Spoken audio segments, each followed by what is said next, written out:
วัสดีครับอาจารย์ครับผม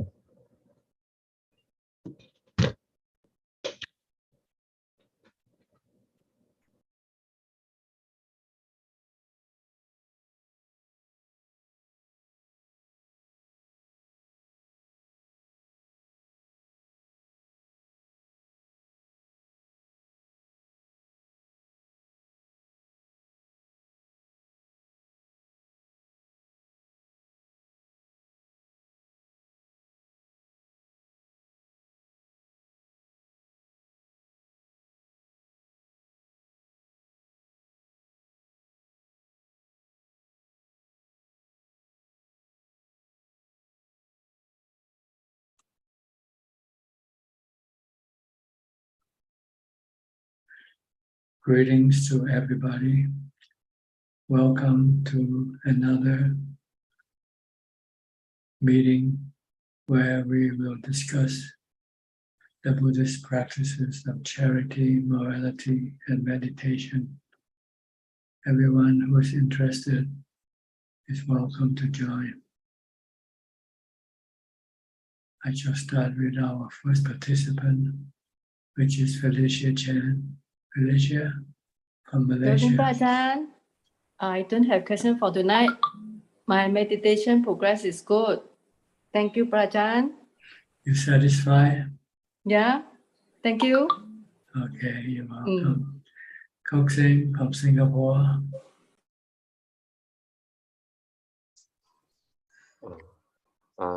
Good evening, Ajaan.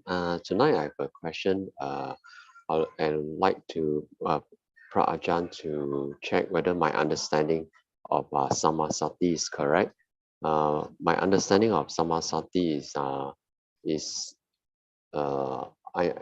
meaning that I must always be mindful of four things, namely my body movement, my feelings, my mind thinking, and the Buddha's Dhamma. So is this correct, Ajaan? No, no.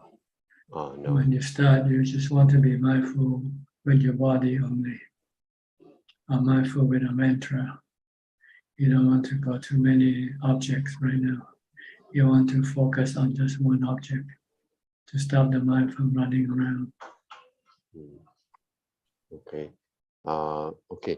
So, meaning I will always start with my body movement, meaning whether I'm standing, sitting, lying down, or walking posture, always be mindful of my body's movement. Only mindful and not thinking about other things. Okay. You must not think, you just have to focus on your body movement. Okay. And whenever I find that my mind, for example, let's say if I'm walking and my mind straight and think of other thing, then I will quickly catch it back by chanting Buddha Buddha so that the mind will not think of other thing when I'm walking. Yes, you can do that. Whenever you do something and your mind start to think about some other thing, then you should use the mantra to bring your mind back to where you're supposed to be, where your body is. Okay. So the other three, namely the feelings, the mind thinking, and the Dharma, this one I should, or rather I should not be so-called practicing on it first until the body movement is reach a certain stage of perfection. Until you can enter into jhana. The purpose of developing mindfulness is to enable you to enter into the fourth jhana. Once you have entered the fourth jhana and maintain it all the time, be able to enter anytime you want, then the next step is to study the nature of the body first. Then the nature of Vedana, feelings, then the nature of the mind. they all fall under the three characteristics of existence, meaning they change and they are not under your control. So the goal is to let go of all of them. As far as the Dhamma, you don't have to worry about. The Dhamma is for you to see whether you have this Dhamma or not. You have samadhi or not. You have mindfulness or not. You have wisdom or not. This is something you're developing.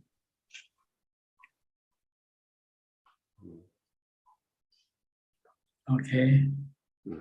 Okay, yeah. Thank you, Ajaan. Next, Nandapat from Ubon Ratchathani.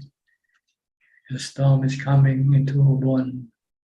Yes ค่ะท่านอาจารย์นมัสการค่ะท่าน We อาจาร have ย์ tropical storm coming in from the Philippines into Vietnam, and next it will be Thailand in a couple of days. and อุบลราชธานี and next is อุบลราชธานี and อำนาจเจริญค่ะท่านอาจารย์ Right on the target. ค่ะ Tonight I don't have any question ค่ะ Happy to listening in ค่ะ Okay, prepare for the flood. Make sure you get everything up high up above, just in case you get flooded. Thank you ค่ะท่านอาจารย์ Okay. Yoke from New York, no storm there. Just passed. One went to Canada, past New York. Yeah, good evening, Ajaan. Any question? My meditation is remain with the same, and only the morning time I can do better. And then when I evening and afternoon I could not do better. Maybe I am not enough mindfulness or not. See, in the evening you have accumulated so many thoughts in the daytime, so it makes it very difficult for you to calm your mind. But in the morning, when you sleep, you have eliminated a lot of thoughts when you sleep. So when you get up, you don't have much restlessness, so you can meditate better in the morning when you after you get up. There's nothing wrong for my body. Something no, it's not right. No, it's just your mind. So during the day, you have to work, you have to think, you have to get involved with so many things, so many people. And this keeps your mind running around all over the place. So when you're trying to meditate after you come back home from work, you cannot do it. Because it's still moving around so fast. But after you go to sleep, and this thought will subside. And when you wake up in the morning, you forget about everything that you did the previous day. Okay, yeah. And next question about my my brother's relative, right? Once the young guy, he only 22 years old, and he met the young lady in the Laos or Thailand over there. The lady 1 year after that, he go to the Thailand. And he when he arrived in the airport, and the guy kidnapped him and punching him and doing something bad thing. After that, they sickness. They coming and they put in in the hospital in front of the things. And after that, he passed away. And then about happened is a month already. Yeah. So what happened? So why the young people very easily to listen to the people in the internet?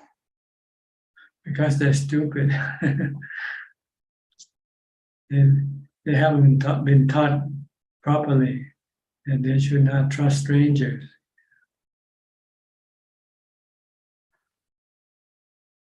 Okay, it's very bad thing for me, and here I'm so upset that this thing is happening for my.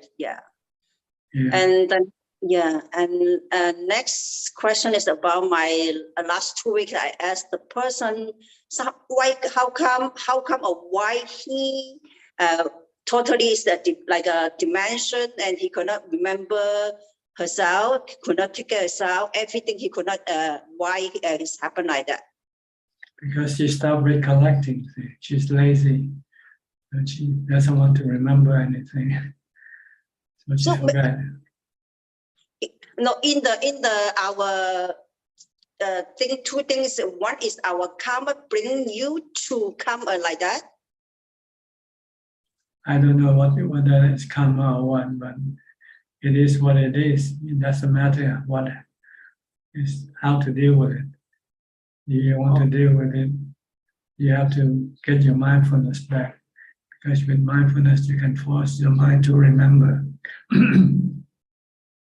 But the mind is too lazy. Maybe after it gets very old, the body gets old, and then the body can be a burden to the mind. So the mind just don't want to think, don't want to remember anything.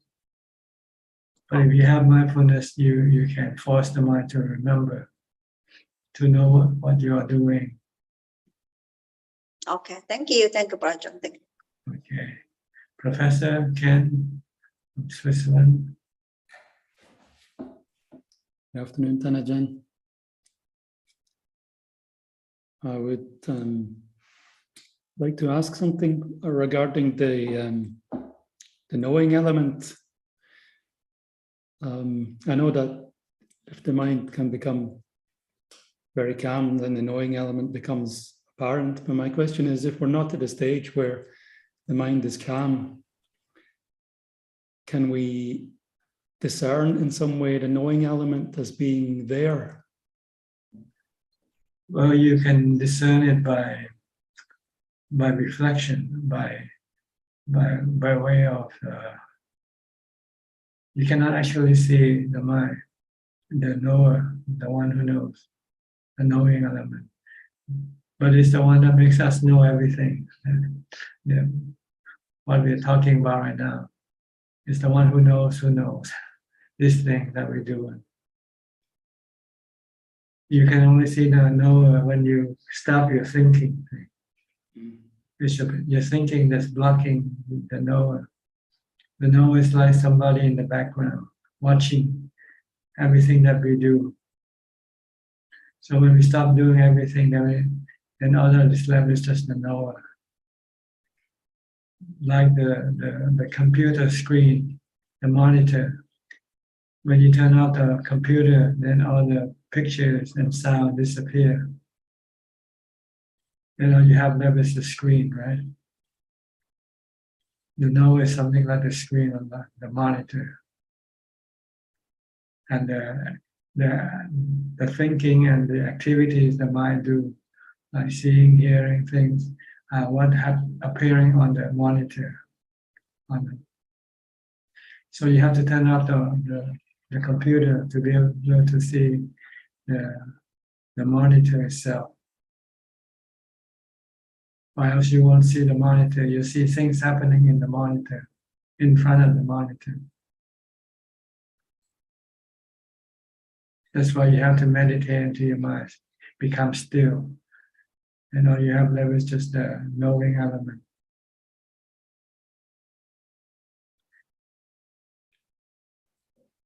The thoughts and feelings are also part of the knowing element, but they are the active parts. They are the one that keeps doing things. And once you stop them, then all you have left is the knowing part of the mind itself, knowing part of the knowing element.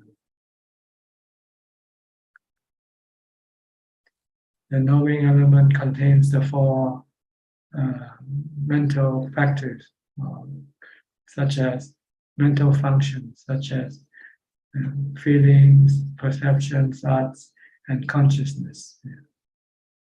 And this thing constantly keep moving, keep working all the time. We never have a chance to see the mind because this thing keep blocking the mind, keep blocking the knower, the knowing element. But when you stop this activity, these mental activities, And all you see left is just the knowing, the knower.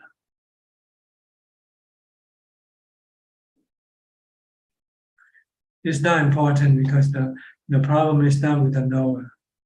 The problem is with the defilement that we have to deal with, get rid of. It's a defilement that causing the trouble, creating dukkha in the mind for the knower to experience.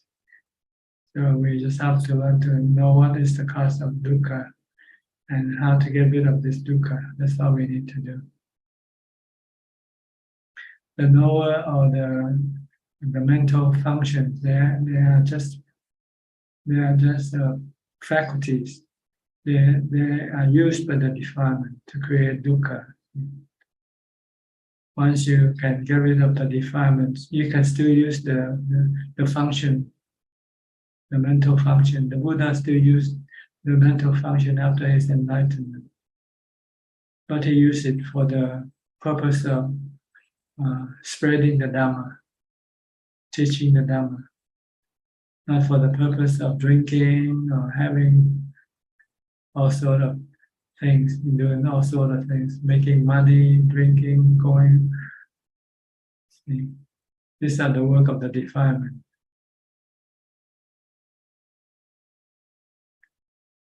Understand? Clear enough? It's very clear. So our goal is to get rid of the defilement, switch our way of pursuing happiness. Instead of pursuing happiness through the sensual objects, we pursue our happiness through mindfulness and wisdom to make the mind calm. Once the mind calm, we have happiness, which is better than the happiness we get from sensual pleasures. That's why we have to meditate, develop mindfulness to get to this type of happiness. Then we can then let go of our old type of happiness. We can let go of our old pursuit of the sensual objects for happiness, because we find a better type of happiness. So instead of going out, going on holiday, watching movies, we meditate instead.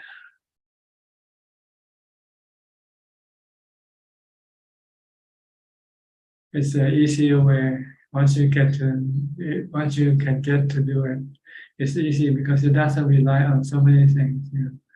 Sensual pleasure, we have to rely on a strong, healthy body, you know, and your faculties, your eyes, ears, nose, tongue, and body has to be working properly before you can use it to go after the sensual objects.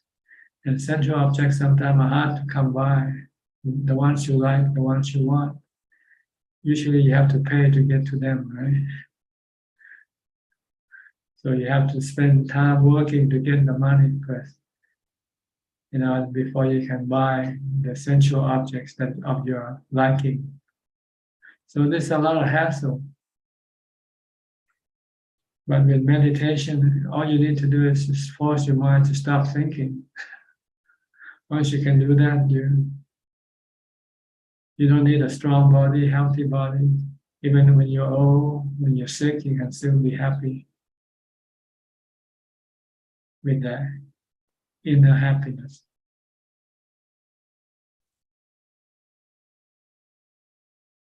Okay. Thank you very much, Ajaan. That's very clear. Okay. Next, Meshi Mamiao from Thailand. Good evening, Ajaan. I don't have any question. Okay. Kafai Lim from Malaysia. Good day to you, Ajaan. Me too. I don't have any questions for tonight. Okay. Meshi Willy from Indonesia. Good evening, Ajaan. Today I also don't have any questions. Thank you. Okay. Eugene from Taiwan.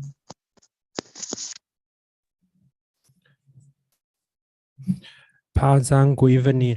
I have 3 questions. The first one, last week you suggest us can read more sutra. Then I find a little bit to read. The first one is Attanatiya Sutra. In Attanatiya Sutra says, if human beings follow the Dharma and keep pure Shila, then Tawesuwan and his retinue will happy protect this world peace and prosperity. My question is, how can we prove or how can we know the Tawesuwan 4 direction king and Deva, Naga, Garuda, Asura, Mahuraga is 6? Because last time another sutra, Kalama Sutra said, do not simply believe what you hear just because you have heard it for a long time. So even in Kuba Ajaan biography, we can also read about Deva, Naga, and so on. So how could we make sure they exist? Well, you have to meditate. When you meditate and you get super psychic power, then you'll find out that they exist. You lack the tool to prove these things. So if you cannot prove, then you don't have to believe or disbelieve. You just leave it alone. That doesn't matter. What matters is how to get rid of your suffering, your dukkha. Okay. So if you cannot yet prove it, then just leave it alone. Okay. Do more meditation first. You need the tool to prove some of these things. You need to be psychic, be able to see the what you call the spiritual beings. But if you cannot see them yet, then don't worry. Just leave them alone. Doesn't matter. Your goal in Buddhism is to get rid of your dukkha. It's better to see your defilement. It's easier. Can you see your lopa, dosa? Can you see your greed? You don't see your greed? See. Okay. Can you see your anger? Yes. Yeah, get rid of it. And when you see them come up, get rid of it. Especially when traffic time, anger is appear easily. Yeah, use butto. When you get angry, it's butto. Or metta. Okay, everybody can do whatever they want if it makes them happy. I'm gonna be Santa Claus. I'm gonna make everybody happy. I see. Thank you. Okay, do something that you can do, something that you can prove. Something that you cannot prove, then just leave it alone. Okay. And my second question is also I read in Sutra, the lunar month, 7th month, 50 equal to Ulambana. And in Mahayana tradition, they believe Ananda and his mother have some stories. So we prepare food to give hungry girls to help them. In Taiwan, we also have this ceremony. We prepare many fresh food and vegetable and fruits. So my question is, in the Vinaya, after this kind ceremony or some foods they offer to local deity already, can it offer to monk again? In Vinaya, mentioned about it? No, as far as things lay people give to monks, they can give anything they want to give. Oh, so it's okay to offer the fresh fruits, even offer local deity already. Yes, because they're not a local deity, it's just you believe. Oh, You just put that on the table. yes. I think the local deity already comes and eat. You should weigh the fruit, whether it has lost the weight or not, Uh-huh. before you put it on the table, and after you take it off the table, put it on the scale to see how much have been gone. Because in Taiwan, Hong Kong, they have two parts of monks. Some says we should get everything the supporter offered to let them have opportunity to have the chance to do the dana. But another part, monk and monastery, they say we are not hungry ghosts. You cannot use something food, even it's fresh, but offer the hungry ghosts. After that, you should not offer to monk. Or if you do that, we'll have bad karma. So I just want to understand in the original Vinaya have mentioned about it or not. So As far as I know, no mention anything about what type of food given to monks. Thank you. I understand. Then the third question is you discuss the knower about with professor to discuss the knower. Is it Puru? Yes, Purum and the knower are the one who knows. Have three, right? Puru and the enlighter and the joyer. Is it in English correct? Just the knower. Just the knower. Only a knower. And the enlighter and someone who have joy, joyful. Have any mention about that? It all belong to knower. It all happens in they are like images on the screen. See? So if I saw the dukkha, anicca, anatta, then knower will appear naturally. No, knower doesn't disappear up here. Knower is always there. Always here, just because my ignorance or mindfulness is not strong enough to find it. Yes. Okay, thank you. All right.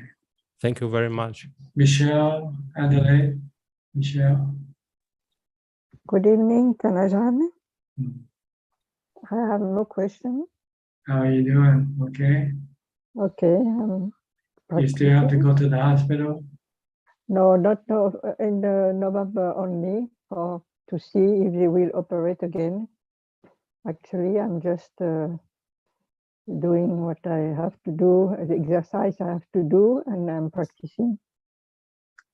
Yeah. What you have to do on your part is to stay calm and leave the body alone. Leave the body to the doctor. Look after it as much as you can, and right, if it's something beyond your control, then you just have to let it be. No need to get upset. Doesn't change anything, right? Getting upset. Nothing. Okay. No dukkha, that's all we have to do to prevent dukkha. But we cannot prevent the body from getting sick, dying. It's just the nature of the body. We do with the condition we have. That's right. We can protect the mind, but we cannot protect the body. We can protect the mind from suffering, from dukkha, but we cannot protect the body from aging, sickness, and death. Okay? Stay cheerful by meditation. Keep calm and you'll be cheerful and happy. regardless of whatever happens to the body. Okay. Next, Belinda from Singapore. Hello, Tanajan. Go ahead.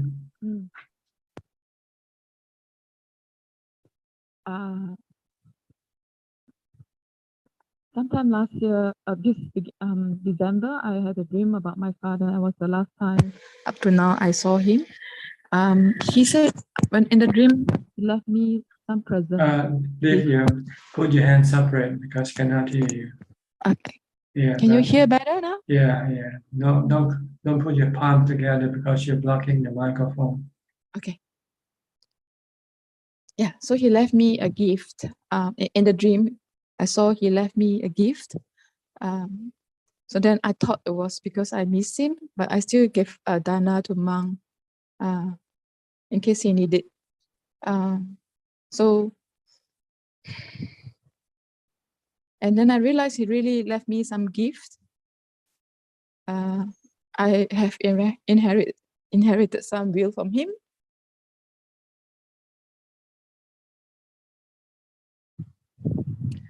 Actually, it's okay if I write to you on this. No, I'm not a fortune teller. Okay. I don't predict dreams or interpret dreams. No. I really inherited will from him. It was a will that he left for me. To my surprise, I have inherited a will from him. So it was like a gift. In your dream, it is in the real. Okay. So what it belongs to you. You can do whatever you want with it.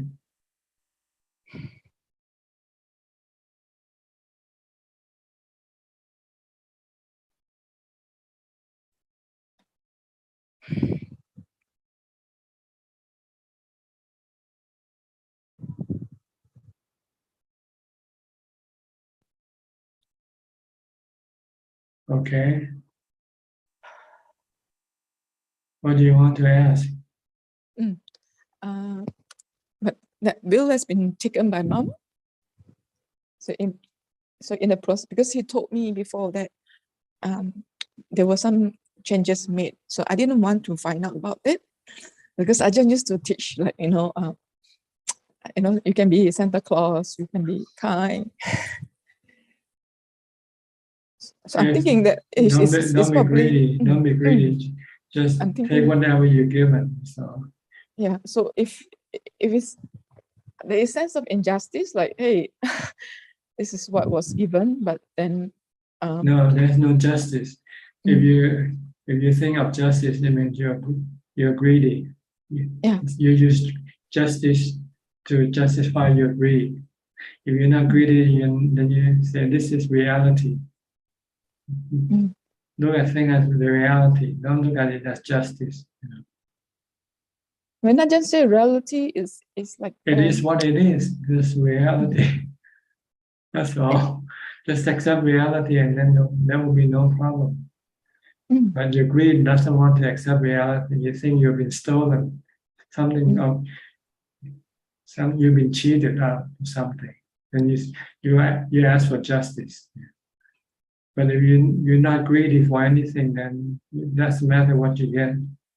You get what you get. That's it. That's reality. That's because I shouldn't be questioning, because both are my parents, right? Both are, whether it's from father or mother or whatever was. What do you want to question for?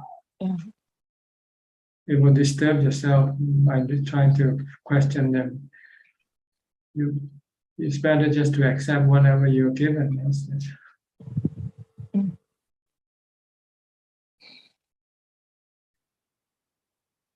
And what you gonna do with what you get anyway? When you die, you cannot take it with you anyway. You live with someone else again.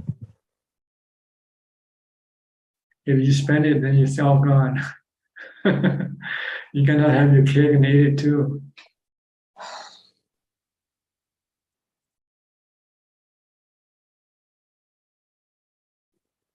Okay, just be content. Whatever you have, be thankful for whatever you get. That's all. Then you'll be happy. Yeah. So I feel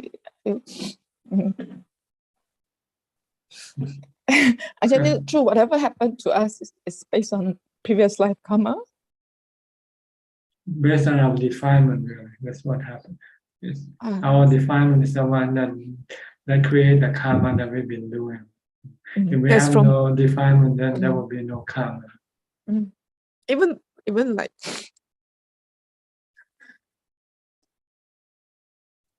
so whatever happened to us, like it's also based on our previous life karma. Is that so, Ajaan? Previous and also in the present life, whatever you do also, what's happening to you. All So karma, previous and present. If you go rob a bank, you can go to jail. This is not past karma, it's present karma. When you go to rob a bank. But your past karma might be the one that pushed you to rob the bank. Because in the past you might used to rob banks before.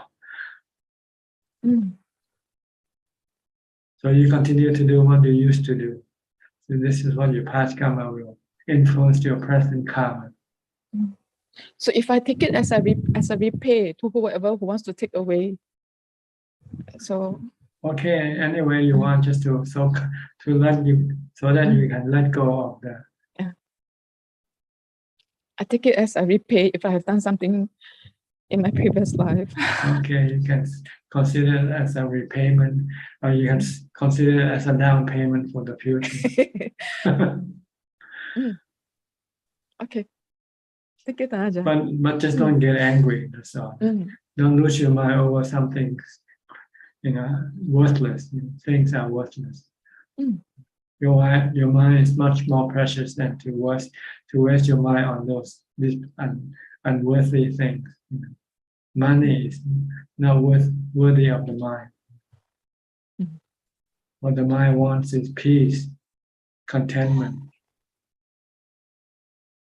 And you keep feeding the mind with trash, with money, with things, with possession, which doesn't make a mind any happier.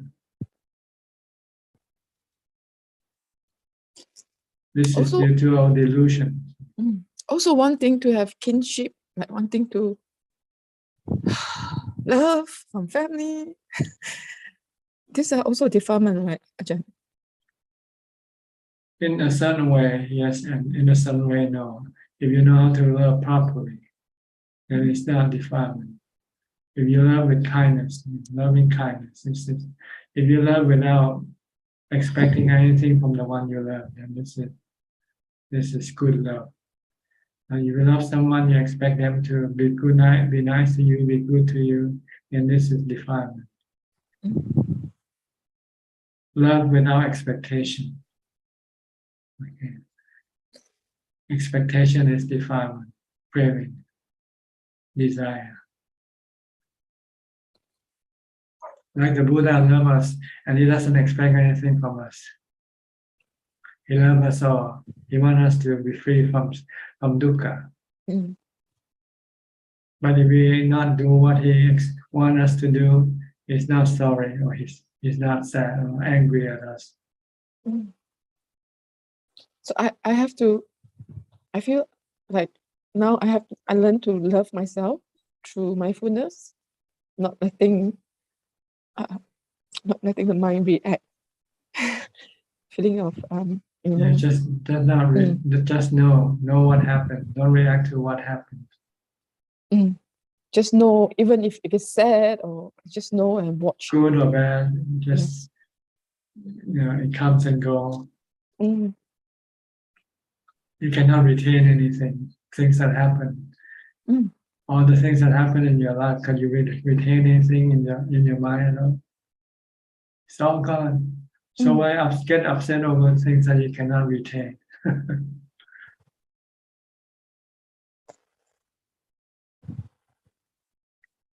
Let go, let things come and go. You're the knower, just keep knowing. That's all you have to do. As soon as you react, this is defilement. This is self. When you react, it's the self that is reacting. The delusion that is reacting.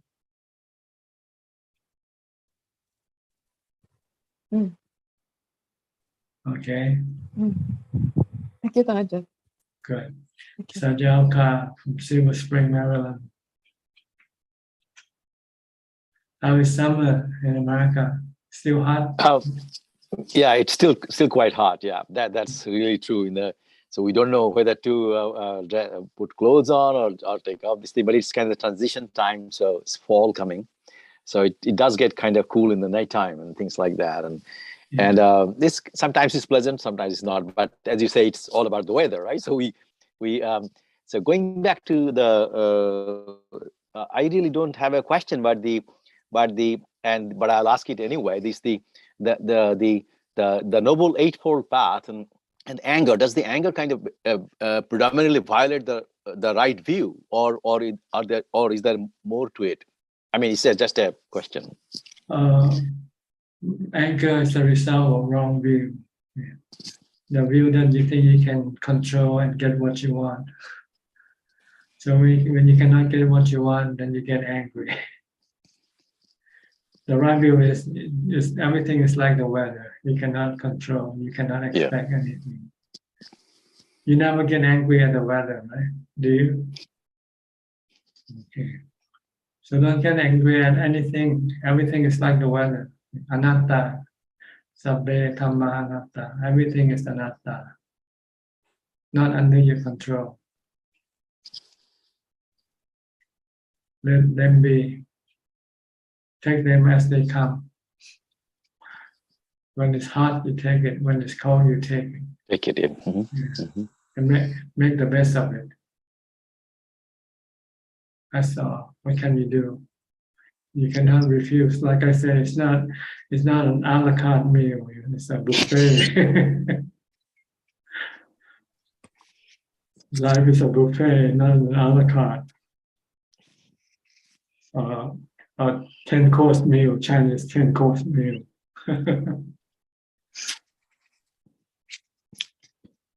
Okay. Thank you, Ajahn. Thank you. You're welcome. Sweden Czech from Canada, Vancouver. Hello, Ajahn. Ajahn, how do you know about Chinese 10-course meal? when I was young, I lived with my grandmother, and occasionally we go to weddings. And they will serve 10-course meal in wedding on special occasion. It's same in Thailand that you have like this, like Thailand also. Yeah, the Chinese restaurant that serve 10-course meal. Or even in some rich people, when they want to give food to monks, sometimes they order the Chinese caterer to come to the temple and serve the 10-course meal to the monks. These are for city monks, not forest monks. Forest monks don't eat 10-course meal. Forest monks eat one bowl meal, single bowl meal. Okay. But in city temple, there are lots of people who want to make lots of merit, and they think giving the best food to monks will give them a lot of merit. And sometimes they order Chinese food caterer to bring a 10-course meal to serve the monks in the temple. I never heard.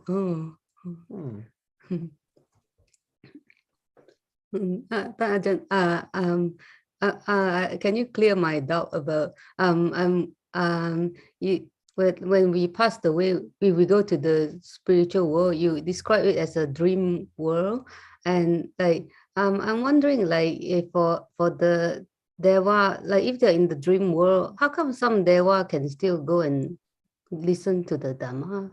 Like some are inclined to Dhamma, but if you're in the dream world, how can you go listen? They dream that they went to the Dhamma talk. There's no body, but it's just their imagination or actual things when they can communicate with other beings, with other spiritual beings. But they are in a virtual world. They are not in the physical world like us. We have bodies to associate with, but with the mind, it's like when you go to sleep, you dream of good dreams or bad dreams.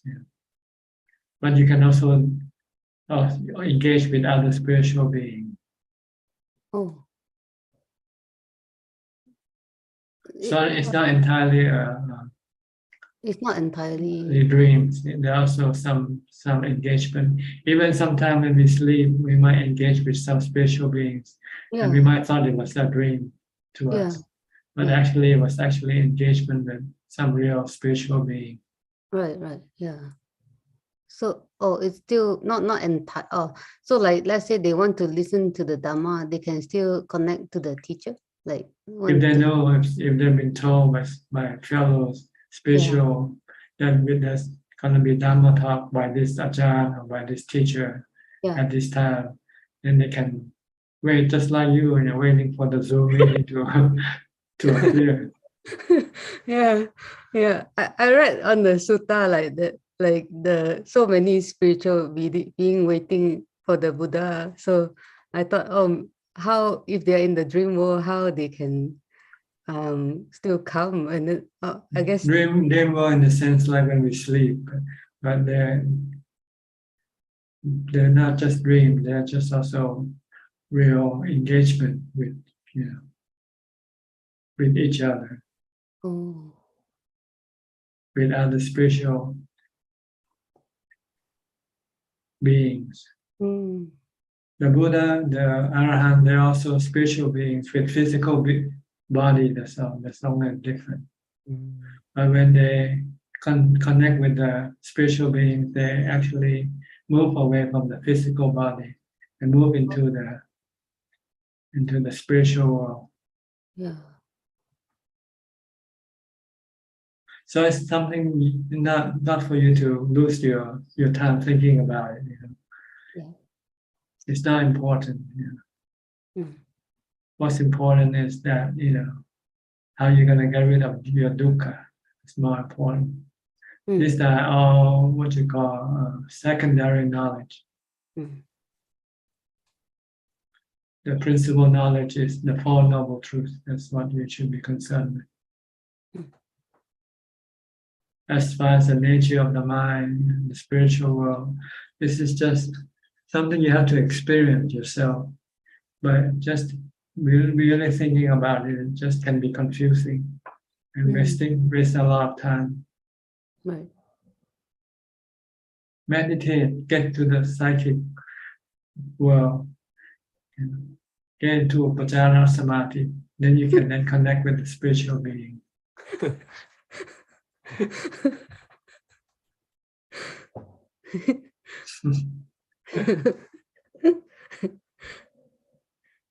You can keep asking for the rest of your life. You hear something, then you hear something else, and you wonder what happened. What does this mean? Never ending, and your question keep popping up all the time. Yeah, true. So it's just to know generally, just enough to know what that we have physical world and we have spiritual world. Sometimes they can connect with people with psychic power. They can connect with the spiritual world, spiritual beings. Or sometimes the spiritual being can connect with us when we go to sleep. Maybe your father and your mother might want to visit you, pay you a visit in your dreams.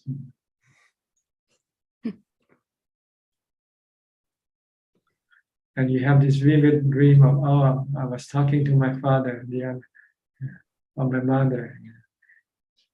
And when you woke up, you say, it was just a dream. Maybe it wasn't a dream, it was real. But it's not physical, it's virtual, it's spiritual. Okay, that's all you need to know. Really. Not important.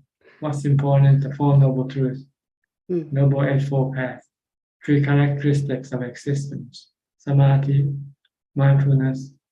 That's all you need to know. How to develop these things. Yes.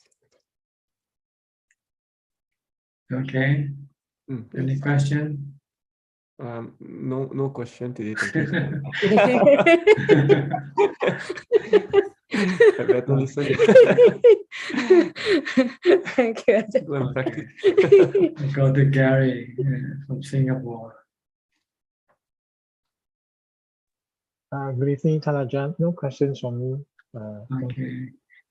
Alfredo from Brazil, Rebecca.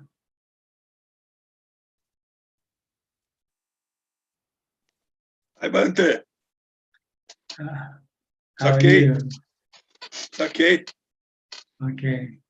In peace, Bante. What kind of season are you now in? Spring or still winter? Beginning spring. Beginning spring now. Yes. So yesterday. The weather is warmer now than before. That's our.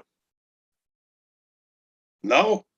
Yeah, now it's warmer than a now month it's ago. Oh, it's still cold. It's still cold. Oh yes, here in forest, more cold, more fresh. Okay. Yesterday raining. Today is raining. A little rain. Do you have snow where you are? Do you have snow sometime? No snow.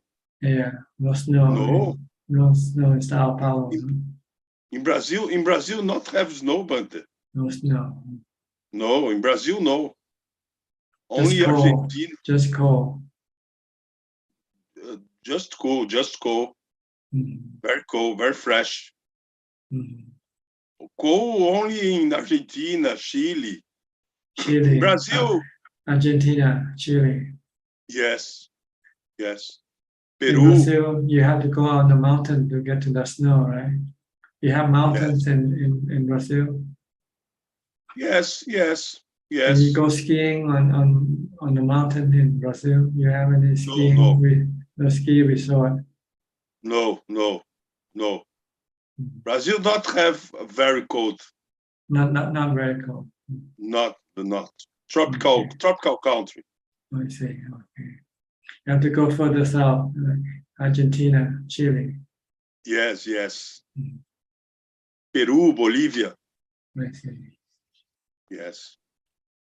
Brazil is perfect, but only people's not so good, but the nature is perfect. You're not good, huh? You're not good. But the peace is best for spiritual beings, Bante. The peace is better. The peace is better. Yes, in peace, not need to look for spiritual words. It's not necessary. Peace is enough. Yes. You have peace. You have peace. Yes, peace is enough, Bante. Yeah, peace is happiness. Happiness is peace. Yes. Looks for spiritual beings. Is okay. Is very interesting. But when you are in peace, in Forjana, you not have to get to spiritual beings. No, you don't need to. You don't have to. Yes, no. Peace is enough. Yeah. Yes. Into jhana, it's good enough. Yes. Only any speculations, any Dhammavicharas. Discover what anatta is, what dukkha is. Dukkha Yes. not appear, né? But you have discovered your causes.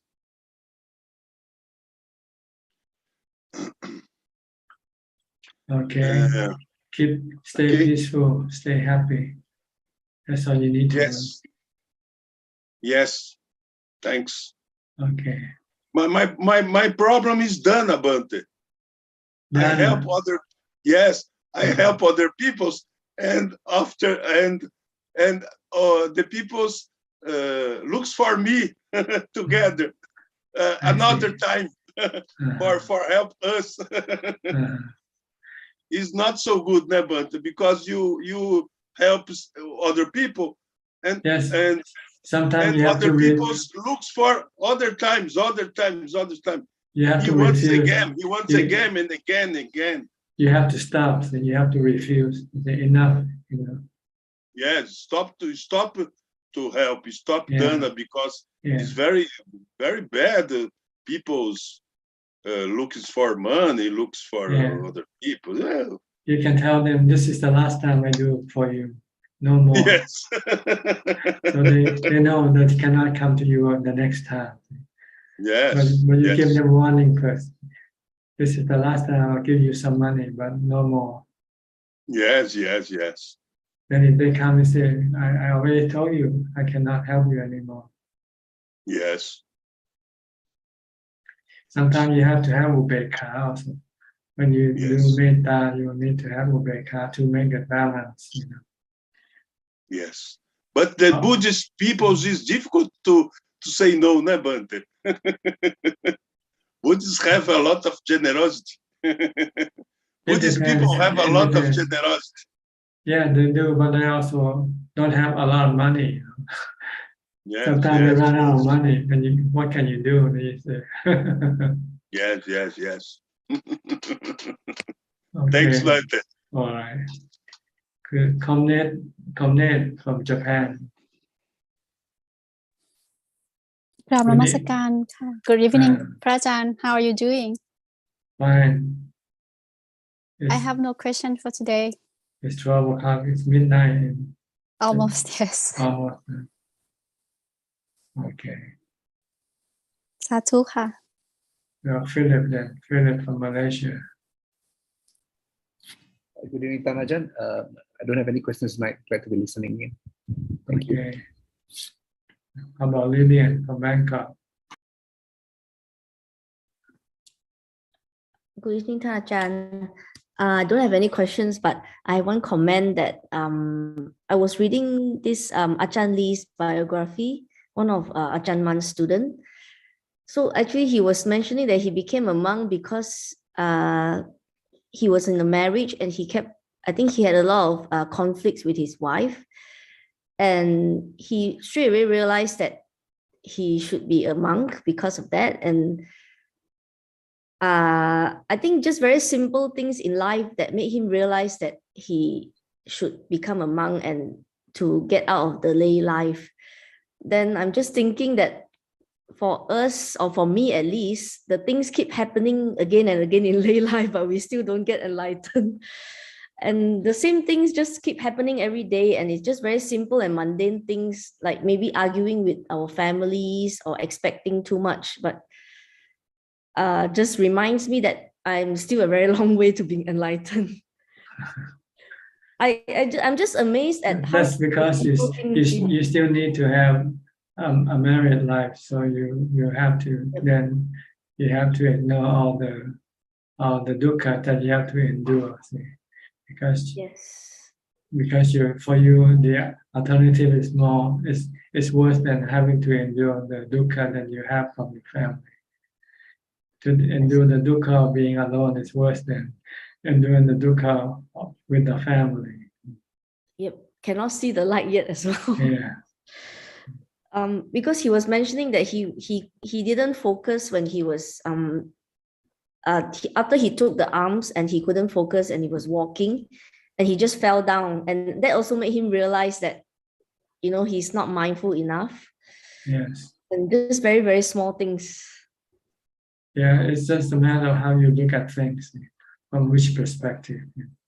If you look from the Dhamma perspective, then it's different from when you look from the defilement perspective.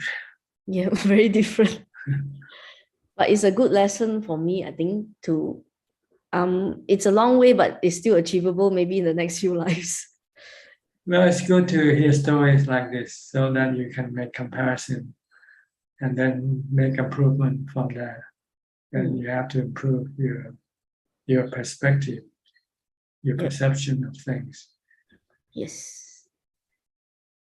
If you want to be able to get closer to enlightenment, you have to perceive everything as dukkha. If you can see everything that you have is dukkha, then you don't want to have them. Yep. But if It's you hard still to see. perceive them as happiness, then it's hard for you to let go. Yep. See, there are two sides of the same coin, really. Everything that you have, there's happiness and there's also the dukkha side, but you don't see the dukkha side. You only see the happiness side. Yep. But if you can train your mind to look the other side, then the more you want to get rid of what you have. Because nothing is without any dukkha. With everything, with every happiness, there is dukkha on the other side. Yep. Because everything is not permanent, everything is temporary. And when it changes or disappear, then dukkha will appear right away. Yep. So you have to think in this way, think of things not being reliable, not dependable all the time. Everything will fall apart, breaks down, regardless of what they are, they will fall apart, they will break down. That's why you need repairmen, repair shop, to repair your car, repair your air conditioner, Yeah. repair everything. Repair your mind in this case, our mind. Yeah. Yep. So this is what you have to do. Your body needs repair. The hospital is a repair shop for your body, right? Yep. So try to look at impermanence. Then you will see dukkha arising from impermanence. Okay, I will. Okay. Tomorrow, I think the school will give lunch to the students. Oh yes, yes. Per your instruction. Yes, my husband and my daughter's birthday. Wishing them birthday, happy birthday. Okay, thank you, Ajaan. Yep. Okay. Okay, thank you. Nothing else, then? Yep. All right. Okay, thank you. Kwan Liman from Malaysia. Kwan Liman. Ajaan, I don't have any question today. Thank you. Okay, Ricardo from Uruguay.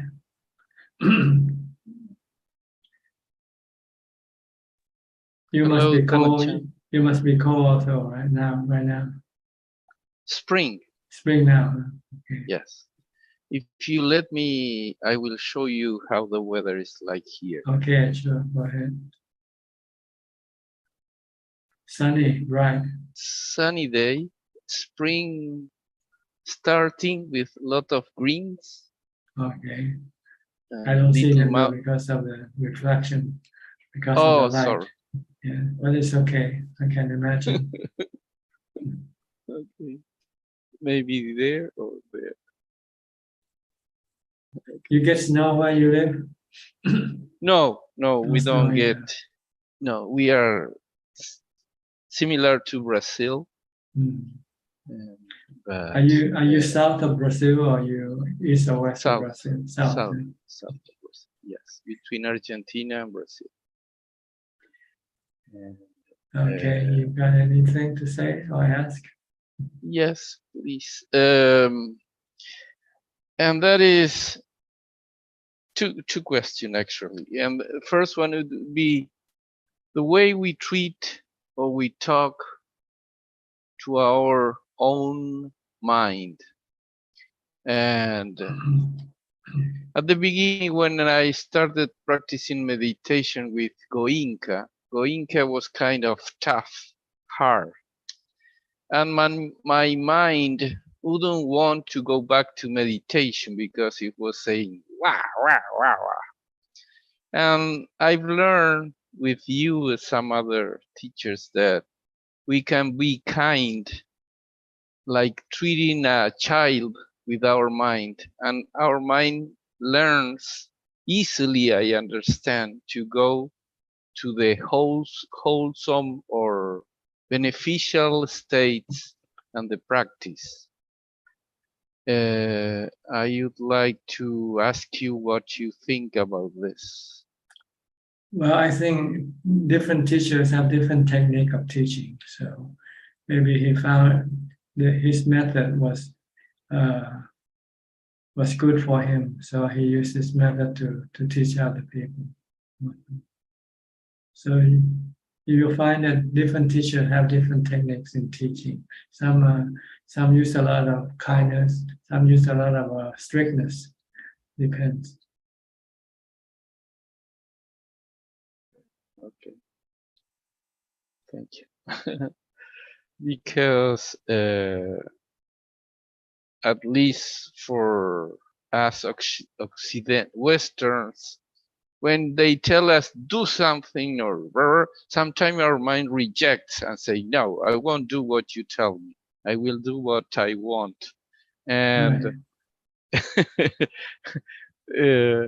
that's, I mean, it has to be taken like a little child. Let's go there. Let's go there. It's good for you. Da, da, da. And I think it works. It depends on the person's character. Some people like to be pushed. Some people like to be convinced. You know. So it depends. Okay, thank you. The other question is nimitas.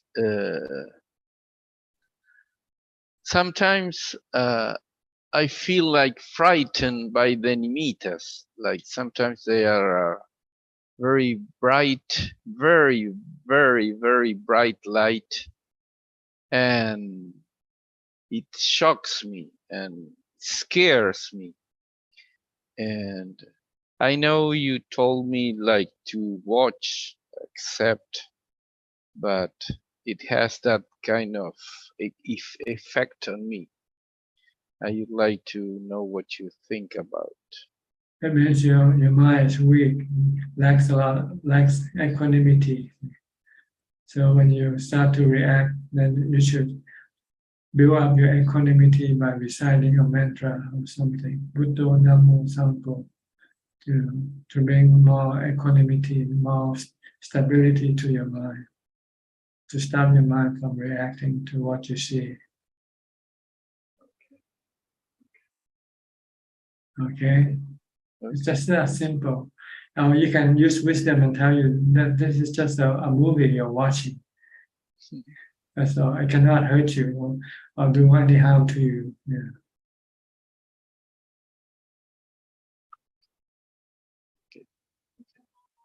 That's all. They come and go. There's like movie on the screen. You're just an audience. You're just watching the movie. They cannot hurt you. Nothing can hurt the mind except the mind's own delusion. Not knowing that it's just a movie. Illusion. Everything is an illusion, not real.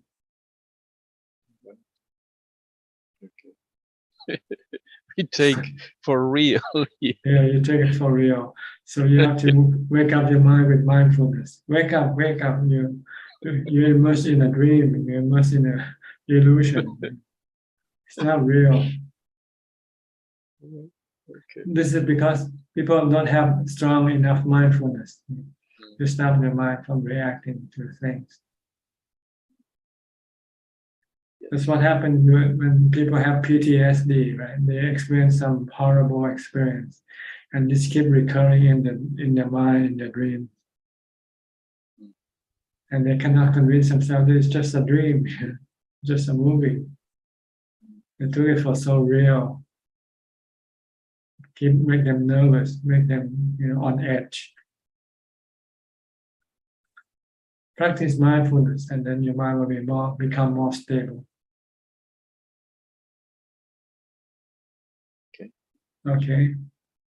Thank you, Ajaan. Okay, let me move to the next screen. Who else? Get Yen So. Yeah, next. From Penang. Ajaan. Good evening. No question tonight. I'm listening, Ajaan. Okay. Alvin Lee from Malaysia. Good evening, Ajaan. Ajaan, I've got two questions. One is earlier where. Can you speak a bit louder?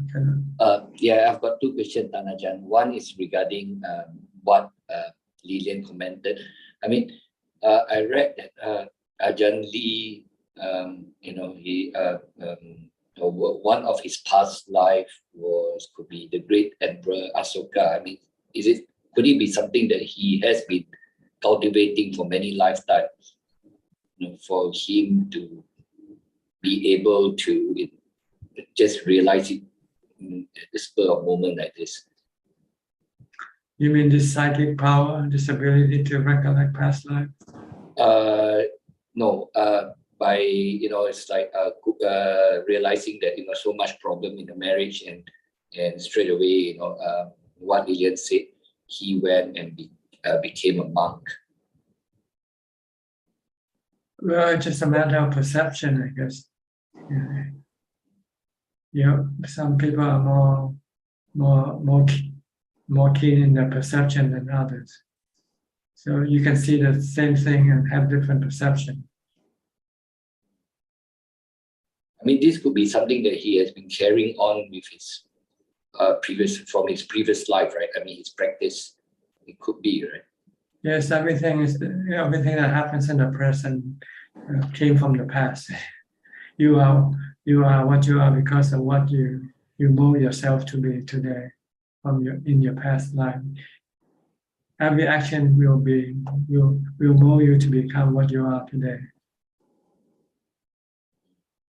So my point generally, I think it would be easier for a person like Ajaan Lee is because he has been practicing maybe many lifetimes, including something that I read that he was the great Emperor Asoka as well, compared to maybe like me, because maybe I just started practicing not long ago. So that's why I find it very hard to achieve jhana sometimes when I practice as well. I mean, very rarely, very rare. It's like when you move to a new town and you continue on your study. If you are in secondary school, you go back to secondary school. If you're in college, you go to college, right?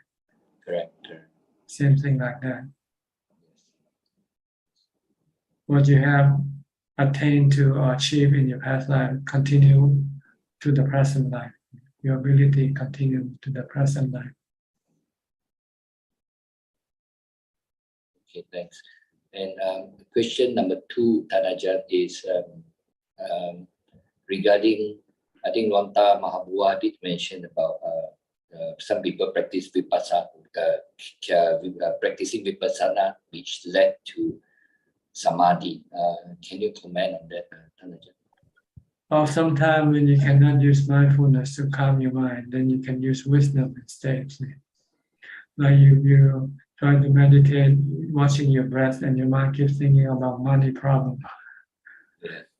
Then you have to use wisdom to investigate the nature of money, to see that it's anicca, something you cannot. It can change. You can make money, and you can also lose money. It's anatta. You cannot sometimes control them. So once you see your money problem is due to your desire to control your money problem, then it keeps you worried, keeps you unhappy, keeps you nervous or restless. But once you accept that money sometimes is something you cannot control, you just have to accept it for what it is. Once you can accept your money problem, well, this is the way it is. then your mind can calm down. Let go of your money problem, and then you can come back and concentrate on your breathing or your mantra. But this type of wisdom would be more of theoretical wisdom, right? No, if you can solve your mental problem, it's real. You can calm your mind, then it's real. Okay. Understood. When you see, well, money comes and goes, sometimes it comes, sometimes it goes. Sometimes we have them, sometimes we don't have them. Sometimes you don't have enough of them. So what can you do? You can lose sleep over it and you still cannot solve the problem. But if you accept this is the problem that you have to learn to live with, then you can go to sleep. Yeah. Okay. So, but less people will be able to do this, right? I mean, It depends on your ability to use wisdom. Some people are not clever enough to think like this. They just keep wanting to solve the problem, wanting to, but sometimes you just have to accept that sometimes the problem cannot be solved. You just have to accept it as part of your life, because you already tried to solve it, and once since you cannot solve it, so why keep trying and losing sleep over it? So when you accept, okay, this is a problem I have to learn to live with, and your mind calms down, and then you can come back and meditate. It can be anything, not just money. Your body, your sickness, for instance. You get sick and you want to get well, and you keep worrying about, it's gonna get worse or not. Am I gonna get well? So you have no mind to concentrate on your meditation. So you have somehow to use wisdom to pull your mind away from this problem by seeing that this problem in the body or sickness is anicca, anatta. It's causing you dukkha because you want to control, to make it the way you want it to be, but sometimes it doesn't happen that way.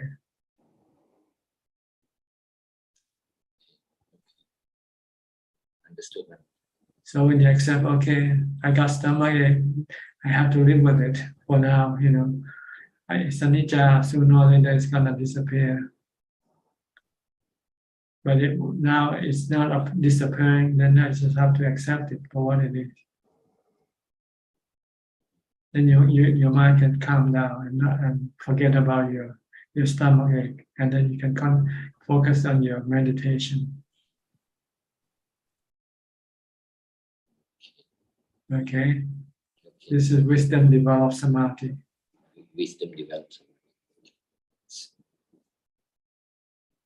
Thanks, Use the three characteristics of existence to solve your problem. By accepting that sometimes problems cannot be solved. So just leave it alone. And problem will disappear by themselves once you have nothing to do with them.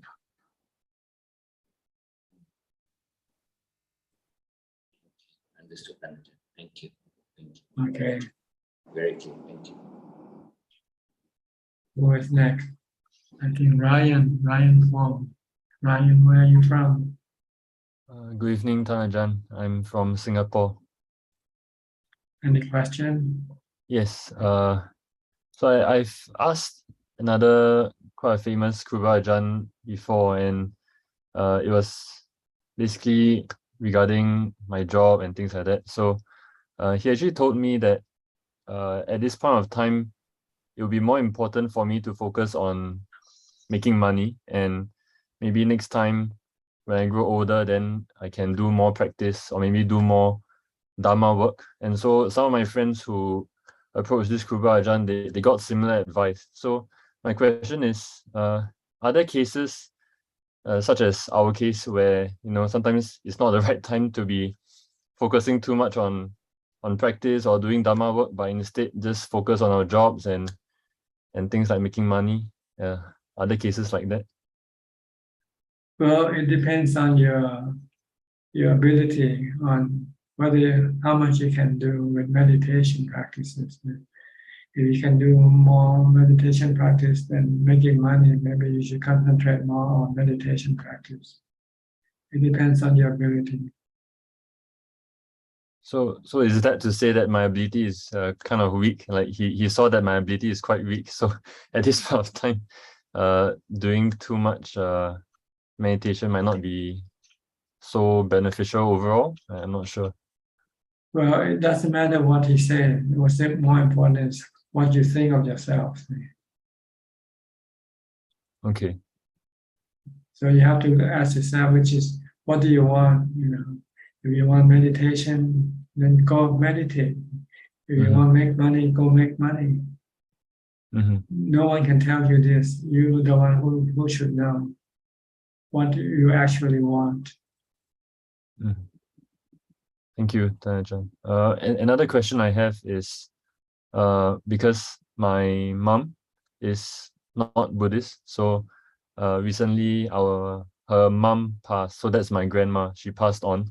So because my mom is not Buddhist, and she misses her mom a lot, she thinks about her. So would it be appropriate to bring her to one of these Kura Ajans and let her ask the question of where is her mother, or where is my grandma? Is that something suitable so that maybe she might gain some faith? I think the problem is not where your grandmother is. The problem is to her restlessness. So it's better for her to calm down and forget about where her grandmother, her mother is. She's already gone. So she should learn to accept reality. She's gone, and she'll probably never meet her again, see her again. Okay. And forget about it, and move on. Don't linger on the past. The past is already gone. You need mindfulness to do this. You have to stop thinking about the past. Okay. By reciting, you can teach her to chant. Every time she thinks of her mother, every time she misses her mother, say, why don't you do some chanting instead? And then eventually she can forget about her mother. But then again, she can say, well, if I forget her, it means I don't love her anymore. So that's not the case. You want to forget because by keep thinking about her make you unhappy. So you want to stop thinking about her so that your unhappiness can disappear. Not because you don't love her. You still love her, but by thinking about her can only hurt yourself. But people don't understand these things. They think that they have to hurt themselves in order to show how much they love.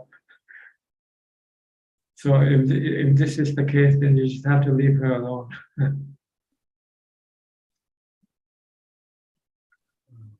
Okay. Yes, Ajaan, I think I have a question came up regarding the earlier question. So the question is, how do we gain more patience? Because sometimes I feel like my conditions right now, very busy. Last time I was asking about doing work at the temple, so busy there as well. So how do I develop patience when it comes to gaining results in the practice? Well, thinking of planting a tree, you don't get a result right away, right? Every time you get impatient, think of the work that you do is like planting a tree. It takes time for the tree to grow and bear fruit. Can you think like that? I'll contemplate on that, Ajaan. Yeah, it doesn't happen overnight. Sometimes things don't happen overnight. So just do your part, do the cultivation, whatever you have to do, do it, but don't expect any result. Well, as to when it should happen, it will happen in due course. When it's right for it to happen, it will happen. When it's not yet right for it to happen, then you just have to wait. But you do your part. You plant the tree. You keep watering the plant, and one day it will grow up and bear fruit for you. That's all you can do. You cannot force the result to appear. You can force the result by your cultivation of the cause. That's all you can do. Is just keep doing the work that you need to do. But as far as the result is concerned, you just have to wait for it to happen. Sometimes it happens quickly, and sometimes it doesn't happen quickly. Then you can have patience. You still feel restless, then just keep recite Bhutto, Bhutto, Bhutto. Every time you wait for the result and it's not happening yet, just keep recite Bhutto, Bhutto, Bhutto. Until you forget about the result that you want to have.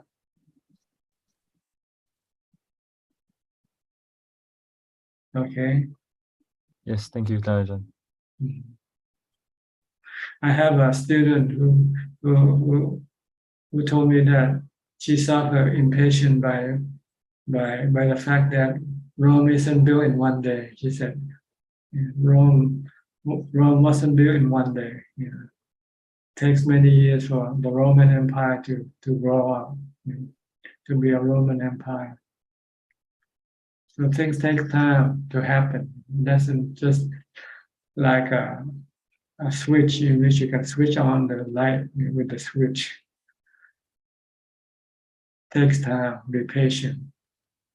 Okay. Next, Bruce Lee from Indonesia. Good evening, Ajahn. I don't have any question. Thank you, Ajahn. Okay. Pranwalai from Thailand. นมัสการค่ะพระอาจารย์ the topic to asking to พระอาจารย์ about between อุเบกขา and ภาวะตัณหา like previous question about the missing somebody, like I missing my daughter who stay in the Chiang Rai. This is called no mindfulness. You like the mindfulness to stop thinking like that, because thinking like that is just not useful for you, not beneficial for you. It only causes you suffering. If I like just like missing her but not worry, not tukha, it means that I still have ubekha but no have mindfulness, right? What do you want to miss her for? Just like when you miss it and you want her, wanting her is defilement, craving for her. Right. Okay, just like try to meditation again. Just use mindfulness. She's there, I'm here. So I don't know what happened to her, and she doesn't know what happened to me. So we just have to accept this truth. That's all. Right. Until you see her again. All right. Okay. That's the good question and answer. ขอบคุณค่ะ Charles from Bangkok and Hong Kong. Where you are? Hong Kong now or Bangkok? Ajahn, sorry, Ajahn, I'm in Bangkok. Yeah. Bangkok. Returned to Bangkok about weeks ago. I was here last week. Ajahn, I have a question, still question about walking meditation. Walking meditation, at least there are two ways. One is focus on the sensation of a footstep. Another is focus on the breathing. Ajahn, in what circumstances we use breathing? I think breathing is difficult when you walk. Don't use breathing. You use a mantra, or you can just watch your steps. That's all. Just keep watching your step. Not the sensation itself, just the step. Left, right, left, right, left, right. When you step on your left foot, you say left. When you step on your right foot, you say right. Yeah. Left, right, left, right. Should we feel that? No need to feel anything. Just to be aware of what you're doing. That's the movement. Okay. And some say that when we practice samatha and focus on breathing will be beneficial. When we practice in vipassana and focus on the movement of the leg is more beneficial. Is that any difference? No. No difference. See. Okay. sometimes you sit for a while and you can no longer sit, so you change your posture. That's all. You change from sitting to walking meditation. But the meditation process continue on, the mindfulness continue on, right? And you might have to shift your object of meditation from your breath, because when you move, when you walk, it's very difficult to watch your breath. It's easier to watch your step. So do something easy. Don't do something difficult. Yeah, breathing is a little bit difficult, but not that difficult, but a bit difficult than. But if you can watch your breath, okay, nobody's to stop you either. Okay. The goal is to keep focus on something to prevent your mind from thinking about other things. Okay. Okay, then another question. One time I see people, like 20 people in a big room, when they meditate, it's just on the left-hand side, go to the right-hand side, go to the left-hand side, like that, right? So I would suggest to them that why don't they walk in a circle, and then there will be no distraction to each other, and then everybody follow each other just in one direction. And they say this is not the way to practice, because the Thai, the Suchart Chom Gom, is always go there and return. But in a room with 20 people, we just like in the market, you walk here, I walk there. So Ajaan, can it walk in a circle, or they must be walking back and forth? Any reason? They got the word Chom Grom. Yeah. They thought Grom in circle, see. But in fact, it's a misspelling. Instead of spelling with the Thai L, it's spelled with the Thai R. It's Chom Grom, which means walking meditation, not walking around, like Chom Grom. So people misinterpret the word, and they say, "Oh, when doing meditation, I have to walk in a circle." But in a big room, there are 20 people, right? It's more easy to work in a circle to reduce the distraction to each other. Right? Yes, if that's the case, that's just a matter of logistic, but not about meditation or anything like that. It's not really must be go a strict line and then return a strict line like that, right? Well, ideally, when you meditate alone, when you walk doing meditation alone, then you usually walk on a straight path. You make a path and you can walk back and forth. Okay. But when a lot of people maybe they should think about flexibility. This is for beginner, for beginners, Okay, no particular reason must be go straight forward and come back like that. But but some circumstances they can be very flexible, I think. Okay, Ajaan, when we practice mindfulness, some also remind us that during the mindfulness practice, we should also practice about the three characteristics at the same time. That's contemplation. When you practice mindfulness, you don't want to think, you want to stop thinking. But that's contemplation and mindfulness should not work together, right? No, separate, different level. First, you stop thinking. Once you can stop thinking, then you can control your thought. Then you can direct your thought to think of the three characteristics. And normally the mind is under the influence of the defilement, and the defilement never wants you to think of the three characteristics. Okay, so somebody may link the mindfulness with the three characteristics. Some people link with the non-judgmental. So how do they work together, non-judgmental, so-called? I think this is because people don't know what they're talking about. So they're creating a lot of confusion in the meditation circle. People just don't know what's right or what's wrong, what's the correct way, what's the wrong way. Okay, non-judgmental is not really Buddhism. Too many cooks spoil the soup, People, some confusion. They start studying meditation and they start to become a guru already. They want to become a guru, teaching other people how to meditate. All right. Yes. Okay. Then I have a friend of mine told me that when he practiced walking meditation, his mind is empty. He's totally not thinking anything. So I wonder, then is there any practice, meditation and walking meditation practice have empty mind? It's empty It's your funny. mind so that when you meditate, when you sit down, meditate, you can get into jhana. First, you have to empty your mind of your thoughts before you can enter into But jhana. can a walking situation can turn to absorption? Is it possible?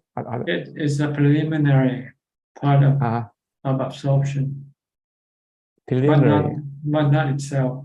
You have to start walking and sit down, and then focus on your breath. Okay, sit down first. Right? So I think meditation is usually we have mindfulness of our what we are, our movement, right? So emptiness. I don't know what you're talking about. You use mindfulness to stop your mind from thinking, to empty your mind. And then when your mind becomes empty, then you can enter into jhana and become still. Oh, that's more advanced. I don't think he can do that. But okay. Well, I have a few more short questions.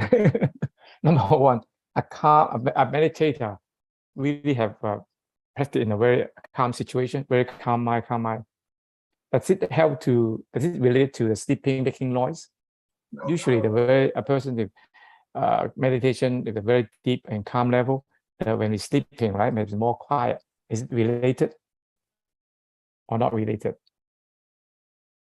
A person who meditates and when they sleep, in one way are they related? Somebody say when you're good in meditation and very calm, when you sleep, we probably will not make too much noise. The nose and snoring. You mean don't snore or anything like that? Yeah, snoring will be less opportunity. I don't know whether it's true or not. Well, when you sleep and if your mind becomes calm, then you don't have mental activities. So maybe you don't then force the mental activity on the body, like snoring. But maybe it's just a matter of habit. Some people just sleep and snore regardless of. But this question, it doesn't really matter, you know. Yes, actually they do the same tradition. They mention they observe the monk sleeping when they make noise. Right? That's probably this is lazy, not practice good enough. But I'm not sure this is true or not. Right? But this is a story. It's probably true, you know, because if you meditate, your mind becomes calm, so your body becomes calm because of your mind being calm. So when you go to sleep, then probably there's not much physical movement going on with people who have a calm mind for meditation. Yes. Even dreams, less dreams than people who have no meditation from calm. And I always go to meditation center when my neighbor making noise, right? I cannot make a judgment that this guy must be lazy, not practice good enough. I cannot make that judgment, just curiosity. I cannot say, this is an indicator you are not practicing good enough. No, I just ask, just curiosity only. Another question is now these days people take a lot of picture and keep a lot of picture and then send picture. I just thinking about, is it any danger to cultivate kind of attachment or clinging to the past, something like that? Is it a good way to do? Yes, it's attachment to the images that you see. You see something and you want to keep it as a keepsake or something. But sometimes you don't even look at them once you took them, right? Because you keep taking new pictures all the time. And on the old picture, you never have time to go look at them anyway. So should we say that if we do it excessively, this is not good for practice, right? Just for practice is not to have any at all, not to collect any picture at all. They're useless for meditation. They're useless. To control, don't keep too much. They become a burden. You have to keep finding a place to store them, to keep them. Okay, not good for the and when if you lose them, then you feel bad, you feel sad. Okay, good, Ajaan. Okay, thank you, Ajaan. That's my question. Okay, you're welcome. Thank you. Christine Coe from Penang.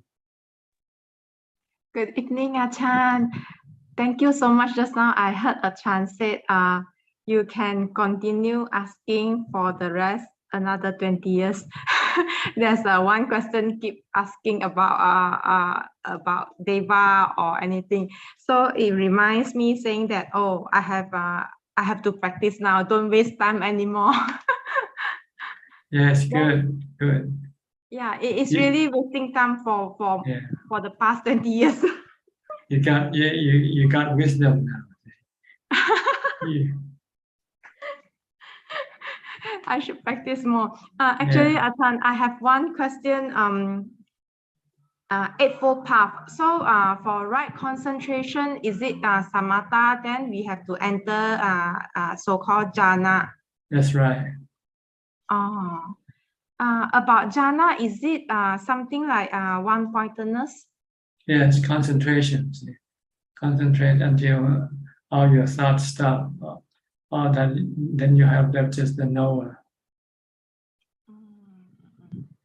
Okay, I will work hard for this. I don't want to waste time anymore.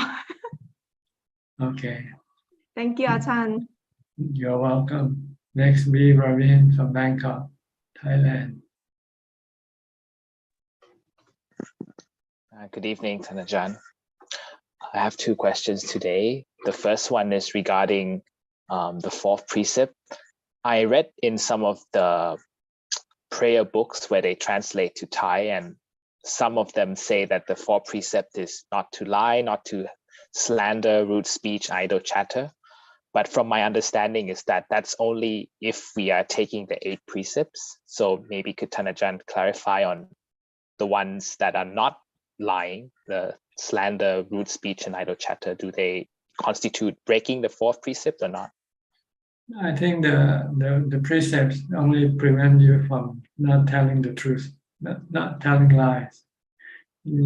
That's all. As far as idle chatter or foul language, this is in the Noble Eightfold Path of Samma Vaja, right speech. So it's not considered to be part of the 5 or the 8 precepts. The precept only deal with lying, that's all. But if you want to practice the Noble Eightfold Path, then you have to keep the Samma Vaja.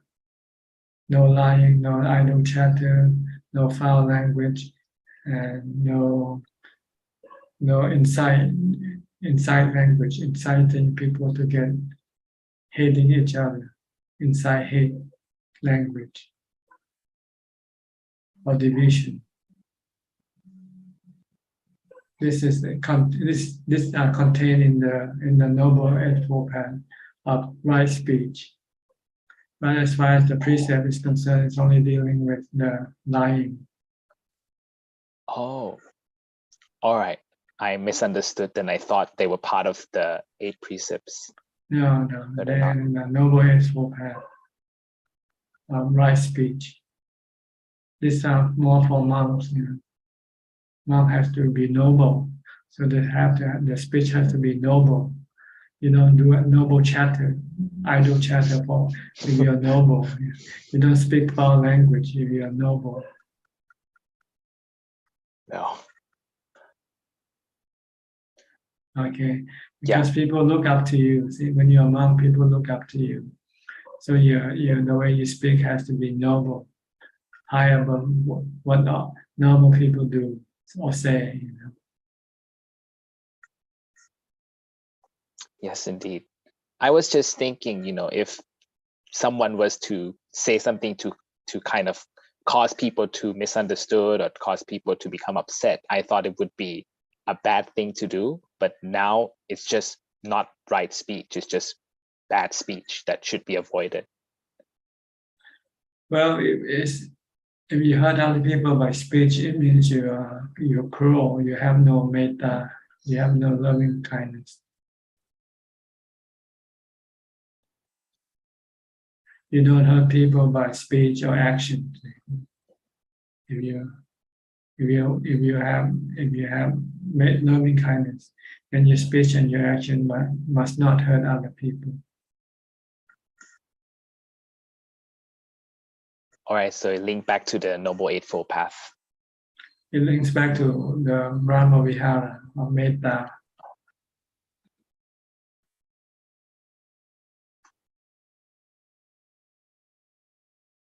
All right, understood, Ajaan. My second question is regarding, I think it was an earlier discussion tonight where you mentioned about the spiritual realm and human realms are impermanent. So my understanding is that the three realms of existence that are impermanent are the human realm, the spiritual realm, and the Brahma realm. Is that correct? Well, the Brahma realm is also a spiritual realm. It's only the human that has the physical. No, but the human lives in the sensual realm of existence. Yeah. Not in the sensual realm of existence. Not only human, the devas also lives in the sensual realm of existence, as well as all the ghosts and also the animals, because they still have sensual craving, sensual pleasure craving. So they are categorized to be living in the sensual sphere of existence. While the Brahma, they exist, they live with jhana. They don't use sensual objects to make them happy. They use jhana to make them happy. So they are in the rupa world and arupa world. Rupa world means those who use rupa jhana to keep them happy. And arupa world is for those who use the arupa jhana to keep them happy. But they still temporarily existence, because when the cause that send them to be in those sphere weakens, then they will come back down and reborn as human again. Because the defilement of sexual desire, sensual desire still linger in the mind, doesn't disappear by the power of mindfulness, of concentration. Only those who have wisdom can then escape from these three realms of existence, because they destroy the fetters of the sensual desire.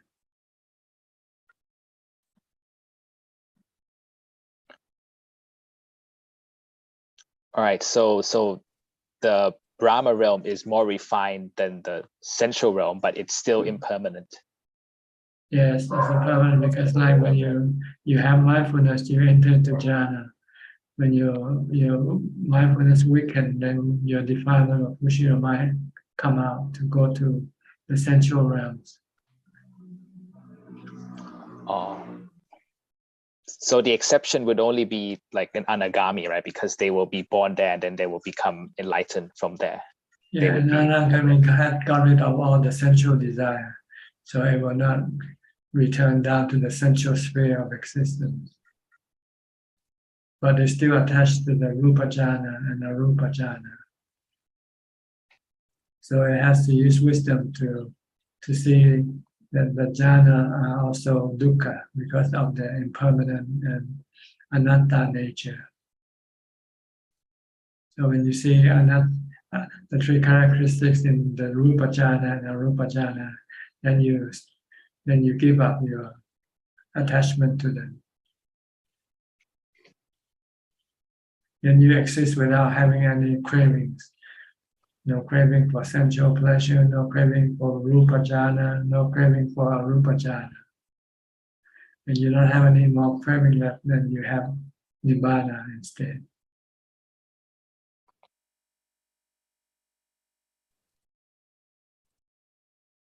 Okay. Yes. So jhanas that Ajaan, you mentioned about the fourth jhana, about attaining it, that's just a tool to get us to get rid of our attachment to the body. Yeah, it's a step so that first you have to use this to give up your sensual cravings by replacing it with the jhana to keep you happy. But once you have got rid of your sensual pleasure, you become attached to the jhana, And by being attached can cause you dukkha when the jhana weakens or disappear.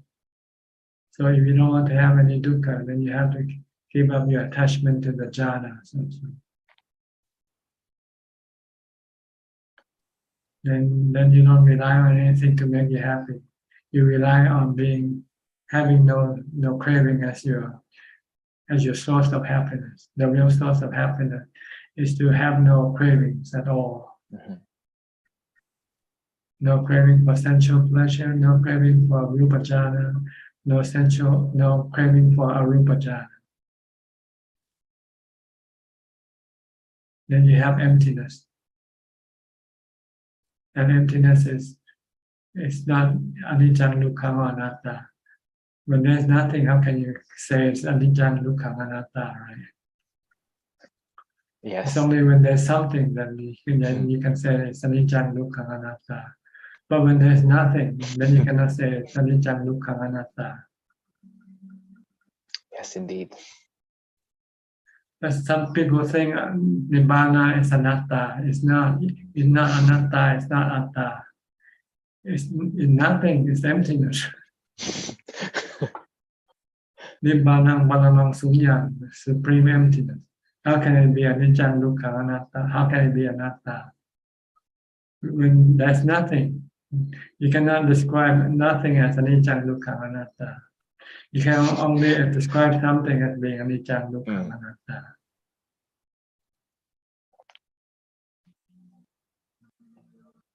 Okay. Yes, that's very clear. Thank you, Ajaan. Okay, I have to move on quickly. Only got 10 minutes and have three more people left. Okay, Sulan, you're next. Oh, hello, Ajaan. Yeah, nice to see you again. Anything to say or ask? Yeah, I think I had some questions in my mind. Then Speak louder. Yeah, hello, Ajaan. Can you hear me? Yes, better now. Okay. I just recently I saw that like the news about the elderlies, like they die in their own flats, like in their own house, and like people only find out a few days later. So like I just found it a bit disturbing. That's because your mind doesn't like death. So you find it that disturbing.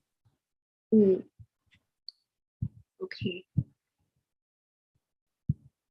So you have to stop your aversion for death by meditating, by using mantra to calm your mind, to have upekkha. When you have upekkha, then you will have no love or aversion for anything. Okay. You can accept things as they are. Okay. Okay. Yeah, this is helpful. Thank you. Yeah.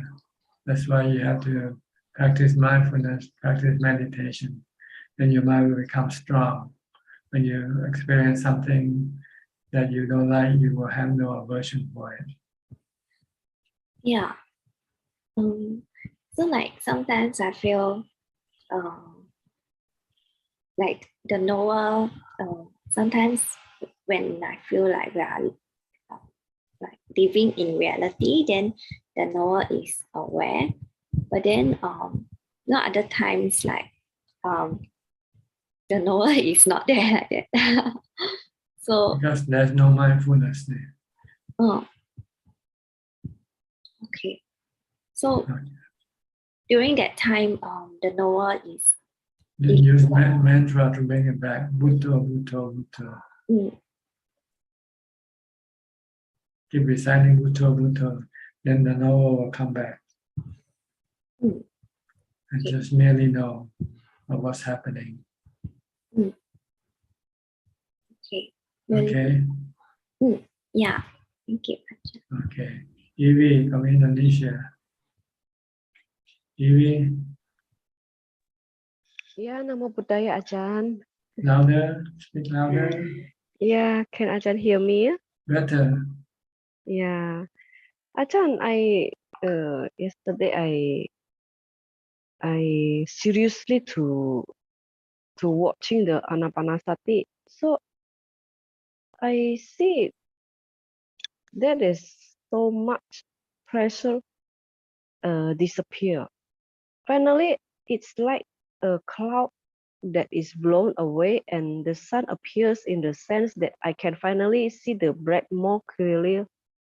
Then where is all the pressure? It just go away. It's like being cheated by the pressure earlier.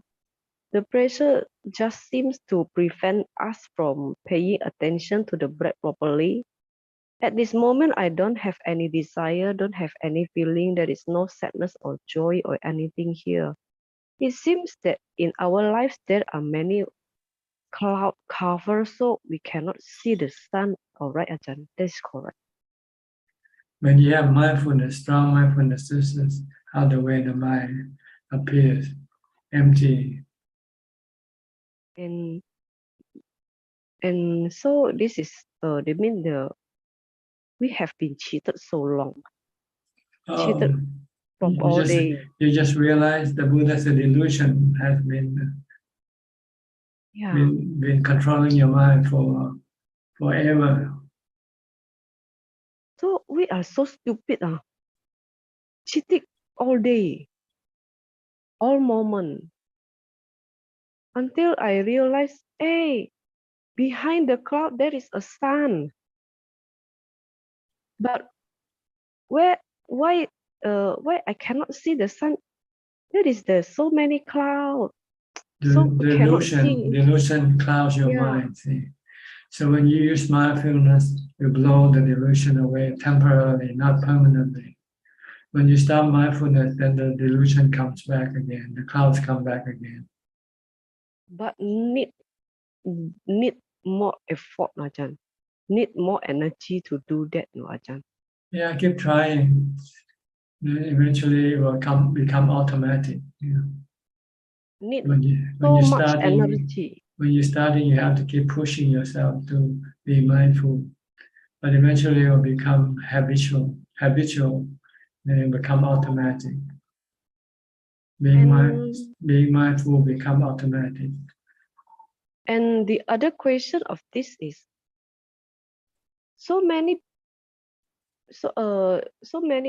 Ajahn said to do meditation we must do with right relax. But I do this not with relax, Ajahn. This is correct or not?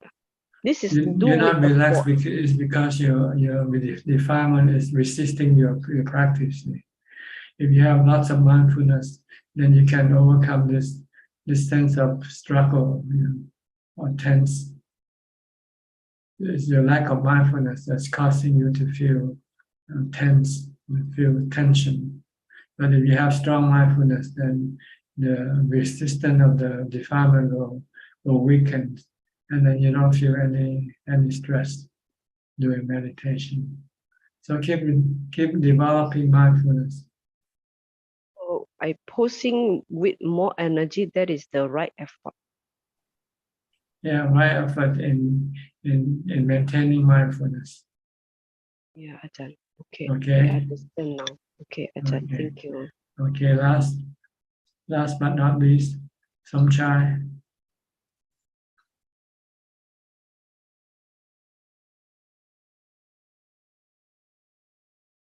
Turn on your microphone. Okay. Good evening, Sawadee Krap,ท่านอาจารย์. It's everything mindfulness and relaxing or putto and all kind of. I just listen. I can like a Tuesday and Wednesday like this, and I can like a calm down and relax and. Okay. And for me, it's kind of pretty good get into the basics on this. And like upset, get mad. I can concentrate with little bit get mad. So I can think a little bit better now. Now I can tell. And Yes. You have more mindfulness now. Yes, but So keep practicing mindfulness. okay. Yes. Okay. We're running out of time, so I have to. All right. So, okay. So thank you, and Boy, and Dr. Nook, and everybody else, and get involved. Okay. We'll go to Facebook now for more questions. Is there any question for Facebook? Yes, there are 8 questions from Facebook,ท่านอาจารย์ Okay. The first question from Jitta. Dearท่านอาจารย์, bowing to you. As for anatta, does it mean that nothing is under your control, or no such thing called self, or has both meanings? Thank you. Yeah, they all have this meaning. They are like wind or the rain. There's no self controlling the wind or the rain. It's nature. Anatta is nature. No self in nature. And Jitta said that, Dearท่านอาจารย์, thank you so much for leading us in meditating together a while, watching breath during last Sunday online session. Even though it's only around 2 minutes, but that's really a beautiful moment. Do you think that we can have this kind of virtual meditating together session withท่านอาจารย์ in the future? I knowท่านอาจารย์ is very busy, maybe a 30 minutes online session once a week. Thank you. Thank you for your recommendation, but I don't know if I can take it up or not. And 5 questions from Poleng soon. The mind is now confusing. Try to learn more and more, and I fail on reaching the samadhi. What should I do now? You should stop learning and meditate instead. Stop thinking. The more you think, the more confused you will become. So you should stop thinking now and first calm your mind before you can think properly. And second question from Poleng soon is, can intellectual knowledge help in practicing meditation? Just if just the right intellectual knowledge, it can help you guide you to meditation. Right? Like being able to understand what mindfulness is. This is intellectual knowledge.